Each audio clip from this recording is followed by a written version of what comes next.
It's time for Physician Family Finances, the show where physician moms and dads like you can get the answers and encouragement you need to turn a good earned income into great life outcomes for tomorrow and today. Hello, physician moms and dads. I am the Reineke Certified Financial Planner and Primary Advisor. And I am Kyle Hoelzle, Certified Financial Planner and Retirement Investment Specialist at Physician Family Financial Advisors. Kyle, we have 4 questions. Every time you come on, we talk investing, since that's your specialty here. I'm going to get right into them. We got 4 good ones. It's funny, we were looking at who wrote in on these questions. We had 2 ENTs, and then we were like all Ohio, and then we found some different ones, but we were close to like nailing these specialties and states all in one. I don't know what's going on with those ENTs. Okay, so first question, ENT in New York. If my employer updates their plan's default investment option, does that change how my current retirement account is invested? Yeah, I mean, I've gotten a couple of these already. It must be open enrollment season. Yeah.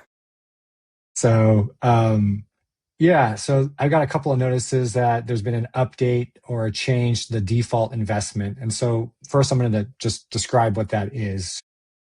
Imagine you just start a new job and you enroll in the workplace retirement plan, the 401k, 403b, and you start making contributions, but you never log in to the website and you never pick an investment. You just start deferring and you never choose the investment. So there's no cash holding accounts in these 401ks, 403bs. So the money gets invested immediately. And so majority of these plans have what's called a default investment. And it's just a place to invest a participant's money if they have not made that election. And typically what you see is a target date fund, and they usually default you to your age 65. So however that lines up, whatever your age 65 is, that's the target year. And they just put you in that. So if you do nothing, that's likely what you'd end up seeing in your account when you log in, is that you are invested in some sort of default investment. So does this impact your current investments? Well, again, it depends on whether you've made an election or chosen investment in the past. So if you logged in and you actually selected an investment, you consciously chose a fund and put the allocations, the percent you want to invest in that, and you saved it, and that's what you've been investing in, then this does not apply to you. This changed to the default investment because you've made a selection, you've chosen an investment, so they don't need to put you in a default. So if you do get a notification around that and you've made an investment selection in the past, most likely that's not going to change how you're invested. Mm-hmm. Yeah, so they're not going to automatically move your money from an investment you selected to something else. Right. Exactly. Okay. Yeah. Now, sometimes the investment options do actually change, though, right? And I think some people are worried that that's what this is. So when that happens, what is that called? Yeah, I call that an investment lineup change. So, when you log into your 401k, your 403b, and you go to choose my investments, you usually presented with a list of mutual funds. Right. And, sometimes it's just index funds or sector, funds of different market funds, like a US stock fund, an international stock fund. But oftentimes you see those target date funds in there. So a lineup change can happen where the plan administrator, the plan trustee goes, we're not going to use these funds anymore. We're going to replace them with these funds. And so you'll get a notification, and it's usually like a table, and it says, here's what we used to offer, here's what we're currently offering. And it usually tells you at the bottom that if you do nothing and you're already invested in one of these old funds, we're going to automatically move your money from this old fund into the corresponding new fund. So if you had a total stock market fund from one fund company and they're putting a new total US stock market fund in from a different fund company, and you were invested in that previous one, they're going to automatically move your balance of what you had invested in that fund into the new fund. So in that case, if you get that notification, you should start to get a little curious about your account and go, was I invested in any of those old funds? And if I was, I'm going to be put in this new fund. And do I want to be in this new fund? So then you'll want to go in and kind of do a little research and look at that new fund to make sure it still gives you, provides you with what you need. Gives you it's the fund that you want to choose. It's adequate for you. It's appropriate for you, and you like it. Got it. Okay. because they will switch you automatically. So yeah, and usually it'll be a similar fund, but it could be higher cost, and you might make a totally different selection. exactly, yeah.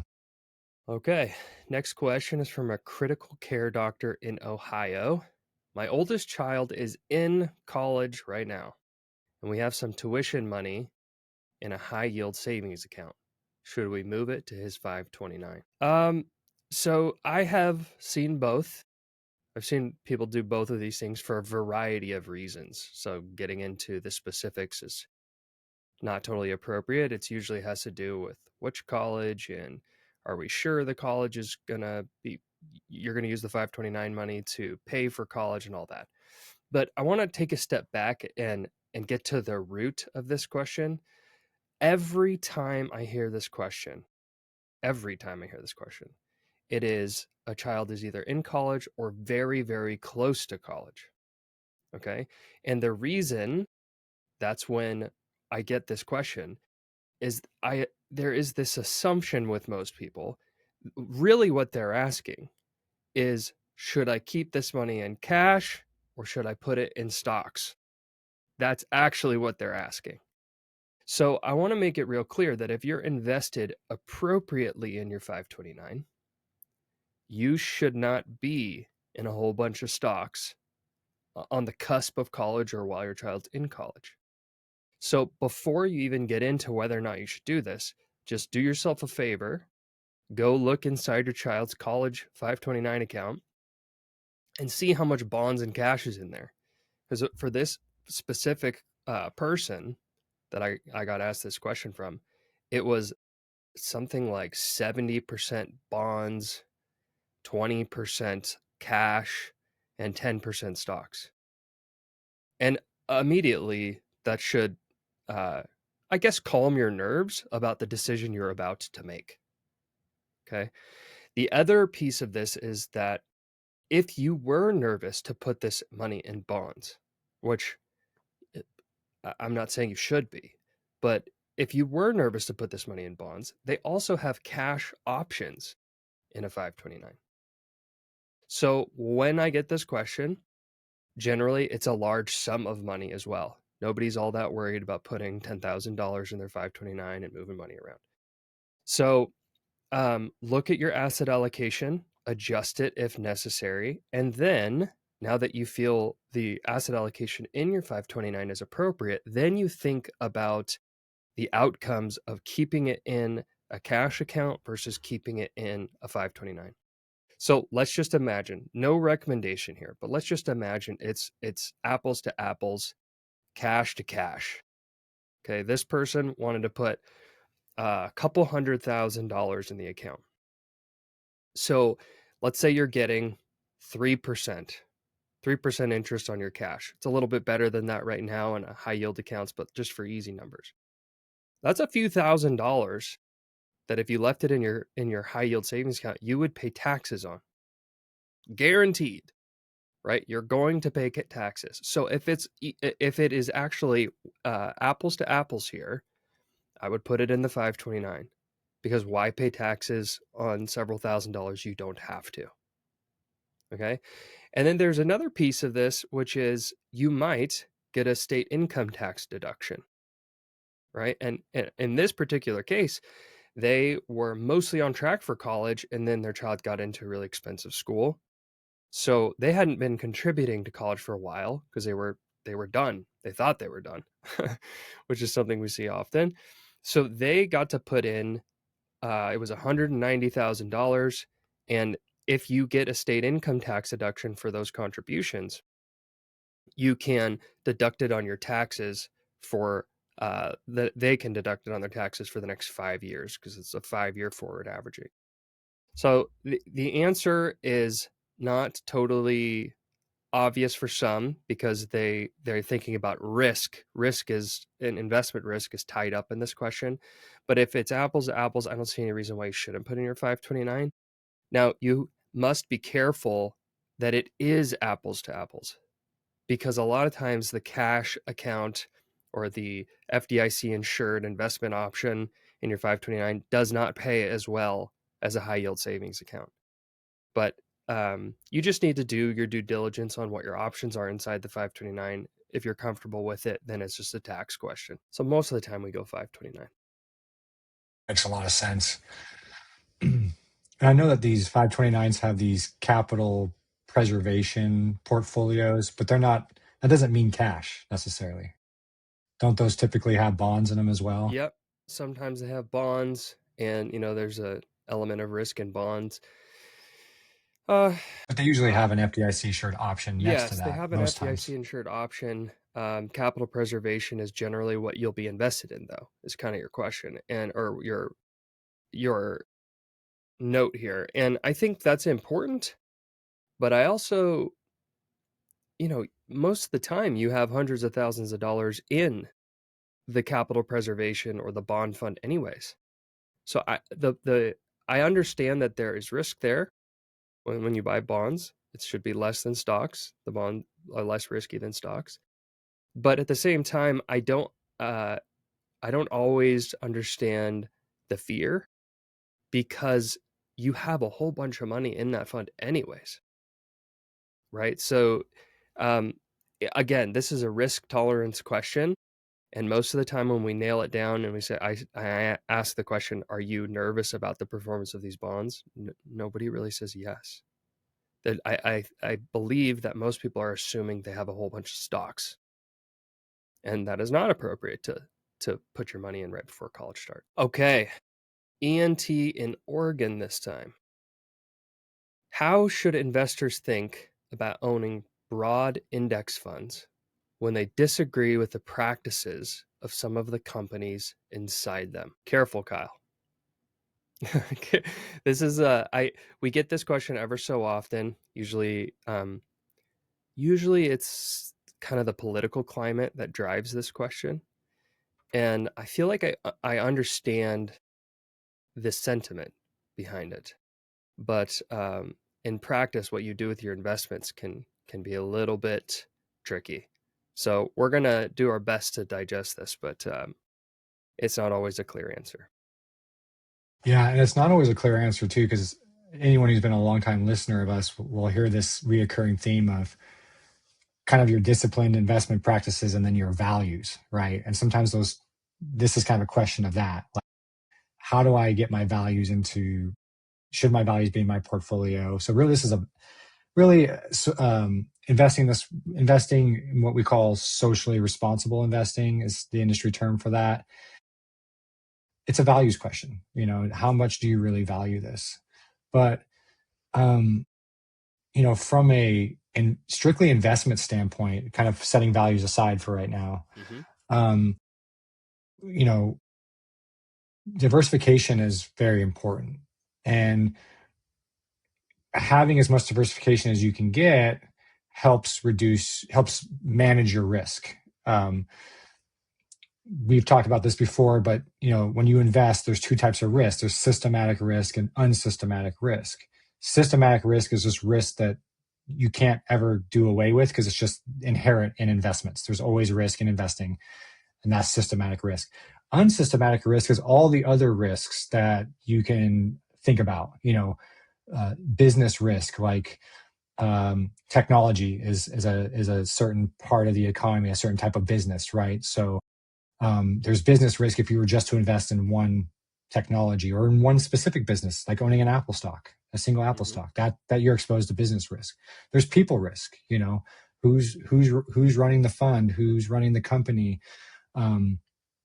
There's a whole bunch of other unsystematic risks I won't go into, but they're just kind of very specific to one type of investment. So when we diversify a portfolio and we have all the stocks in the US that are worth having, all the international stocks, when you have that level of diversification, you're reducing your unsystematic risk because you've basically kind of driven that out because you own a little bit of everything. And so you're not being exposed to any one narrow, unsystematic risk. You're basically just exposing yourself just to the system as a whole, right? So to come back full circle now to socially responsible investing, when you start to take certain stocks out because you don't believe in those companies or what they do or the products they make or how they their culture or the reasons for that, you're removing some of your diversification out of there, and as a result, you're starting to introduce some unsystematic risk, depending on how far you take this, how far you narrow down your portfolio. So that, be aware of that. You may be opening yourself up to a little bit more risk by doing that. Now, just like any specialty fund you buy, you buy a specialty mutual fund that's targeting a certain specific thing. Usually those are being actively managed, or someone's paying attention to, is this company socially responsible? Yes, let's put them in our fund. Oh, they changed their practices. Mm-hmm. Now they're not socially responsible. Let's pull it out. So anytime you have that level of attention, it's going to cost more, because it's not like just buying the index and targeting the index. It's like very specific investment strategy. And so you'll tend to see higher expense ratios on those socially responsible funds. Yeah. And you didn't make a single social remark, right? These are all just facts about investing. And the thing that worries me about this is and it's difficult because I'm making statements about money, and the nature of this question is they're not asking about money, they're asking about their values. And so I feel for them when they ask this question. But social things are emotional. And so when you make a decision in a when the fund manager makes a decision in a socially responsible fund, that just goes against some investment principles that we have, which is to make investment decisions based on emotions, right? We try to avoid that. And so what do you actually do here? If you are willing to bear the cost, which is there's a risk and there's a real dollar cost because these funds are more expensive, in order to avoid certain stocks, then you can do that. You could certainly do that. And you just laid out kind of what the costs are.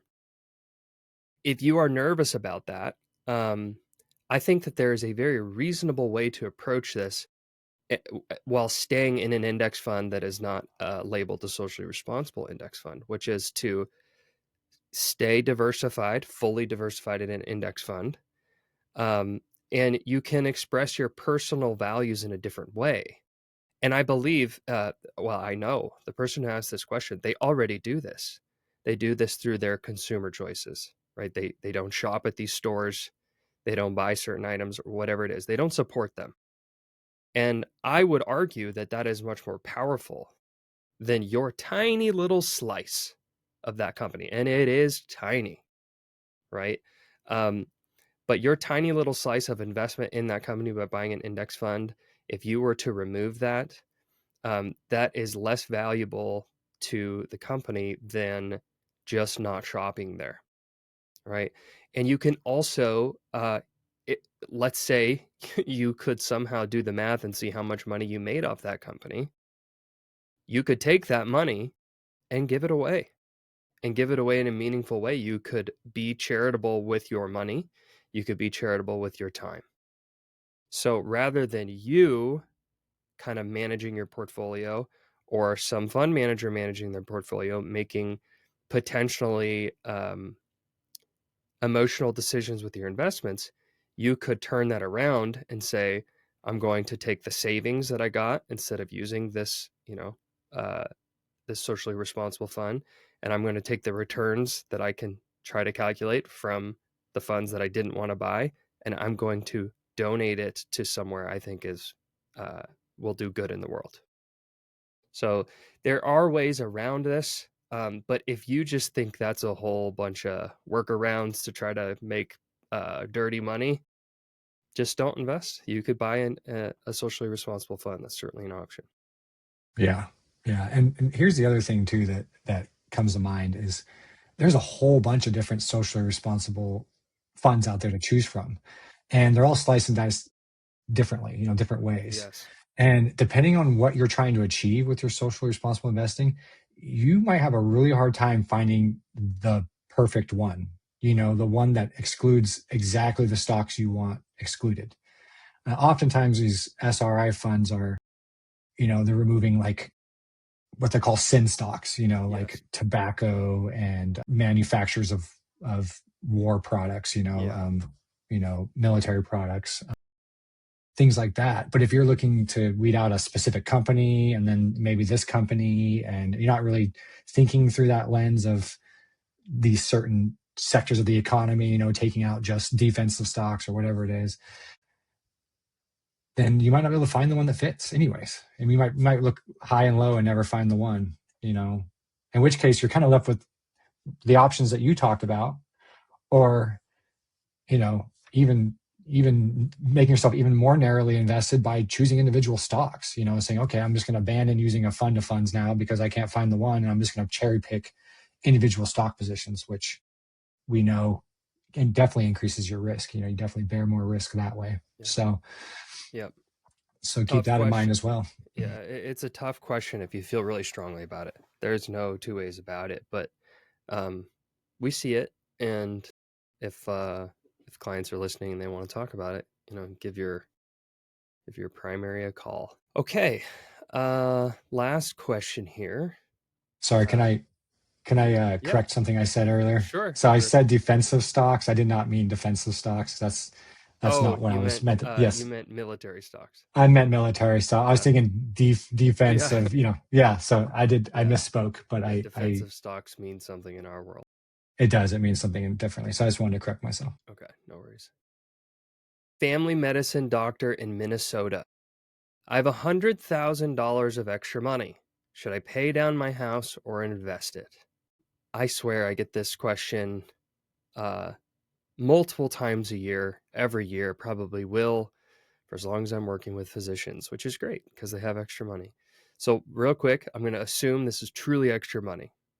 Okay? You're buying your cars in cash, you got an emergency fund, you got a house fund, it's all good. This is actually extra money.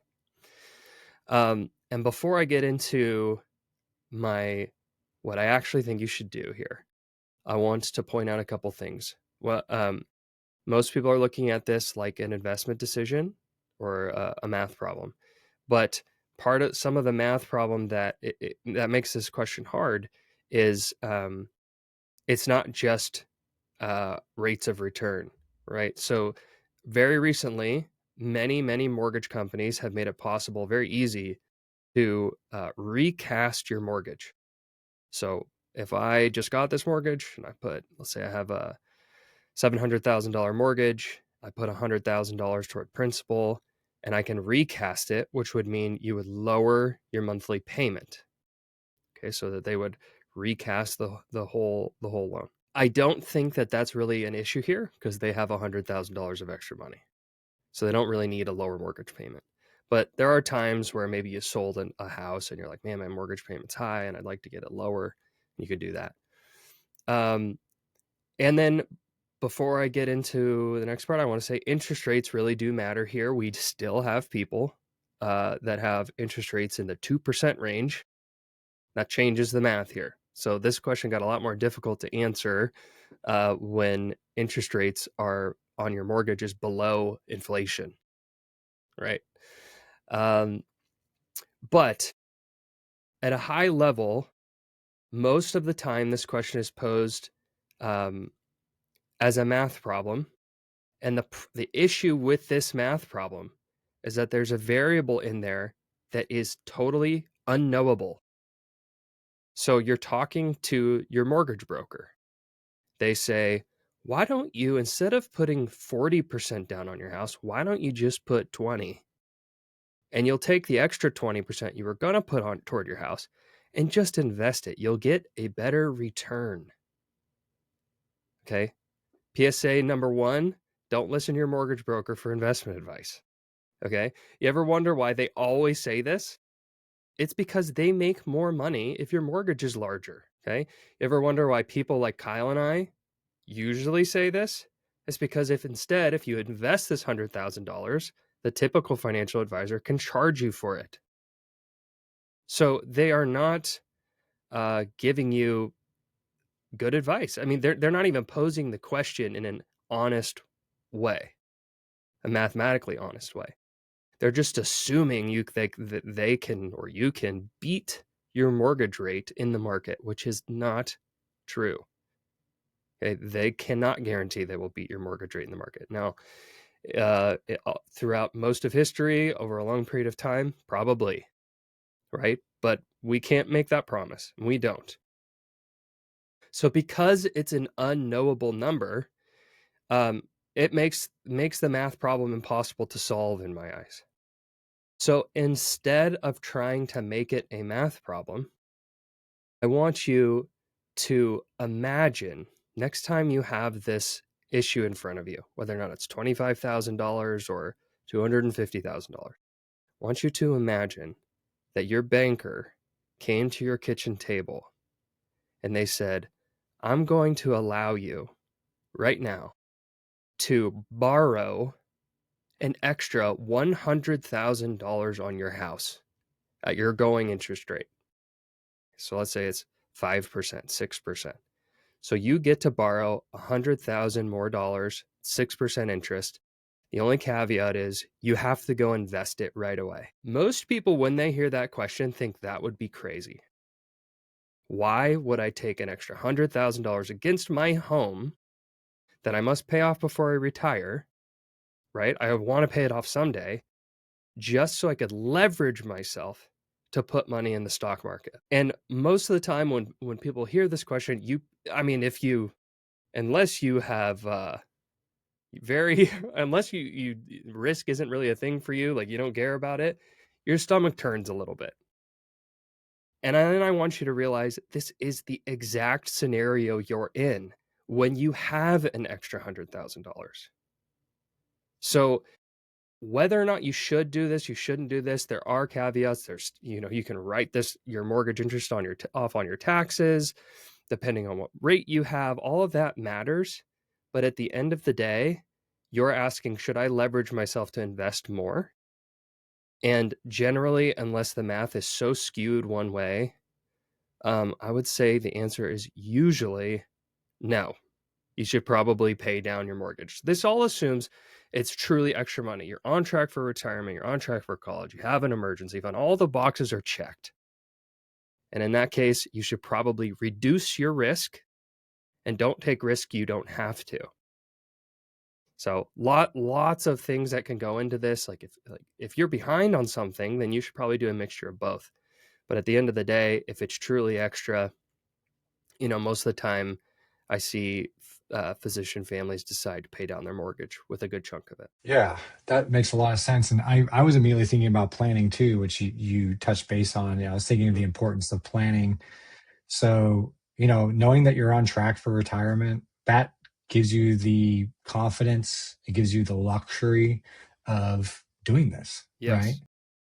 Now, Yes. I'll leave this up. You're the planner here. I'm not. But if, say, you have a client who's not on track for retirement and they ask you this question, that changes it changes the answer, doesn't it? I think it does. The reason I believe it's reasonable to say that it does. I mean, we have people with student loans early in their career, and they're like, should I just pay off all my student loans first? Probably not. You're not on track for retirement because you haven't saved a nickel yet, right? And so you do have to take a balanced approach to this anytime you have extra money, which is why we do. I mean, this is why we've had this conversation hundreds of times. You have extra money, you should look at your entire landscape of all your finances and make a decision. You might need to spend some, you might need to save some, you might need to invest some. But in the true nature of this specific question, which is it is truly extra, I think you reduce risk. When you have extra money, you reduce risk. And if you don't, let's say you don't have a mortgage, how do you reduce risk? You own less stocks. So let's flip it again and say you have twice as much money as you could ever spend in a lifetime. Should you be 100% stocks? Probably not. I mean, maybe you just are really comfortable with it and you want to give it to your great grandchildren or something. But the reality is that the way that we view investing, the way that we view planning is that you should take the risk that you need to take and not take more. And I view debt as a form of risk, right? And having a mortgage is not a egregious form of risk, but it is risk. Any debt is some form of risk. That actually, I have that similar conversation in the investment world when we're setting an investment policy statement. We're trying to decide how to invest, how much stocks, how much bonds. And sometimes clients express a higher risk tolerance, which is okay. And you can certainly have a higher risk tolerance than maybe you need to reach your goals, or have a higher risk, target allocation that's riskier than you need to reach your goals. But one of my favorite phrases to say is, why take unnecessary risk?